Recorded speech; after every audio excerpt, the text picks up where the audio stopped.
జిల్లా రాయదుర్గం పట్టణానికి చెందిన అబ్దుల్ బాసిత్ రియాజీ 35 సంవత్సరాలు శుక్రవారం మధ్యాహ్నం హై బీపీ కారణంగా తుది శ్వాస విడిచారు.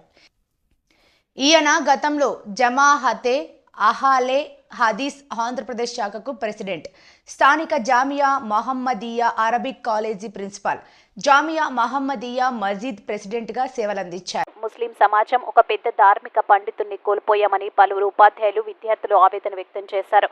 మౌలానా అబ్దుల్ బాసిత్ రియాజీ అంత్యక్రియలు శనివారం స్థానిక బల్లారి రోడ్డులోని కబర్స్థాన్లో నిర్వహించబడ్డాయి. ఈ విషాదకర వార్త విన్న అనంతరం దేశంలోని వివిధ రాష్ట్రాల నుండి ఆయన స్నేహితులు, విద్యార్థులు, బంధుమిత్రులు రాయదుర్గం చేరుకున్నారు. ఈయన అంత్యక్రియలకు వేలాదిగా ముస్లిం ప్రజలు హాజరయ్యారు. పోలీస్ సిబ్బంది ట్రాఫిక్ ను సజావుగా నిర్వహిస్తూ ప్రజలకు ఎటువంటి ఆటంకం కలగకుండా ప్రత్యేక చర్యలు తీసుకున్నారు. అందరూ మౌలానా అబ్దుల్ బాసిత్ జామీ రియాజీ ఆత్మకు శాంతి కలగాలని ప్రార్థించారు. మత పెద్దలు మరియు బంధువులు పోలీస్ సిబ్బందికి ప్రత్యేక కృతజ్ఞతలు తెలిపారు.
Yeah.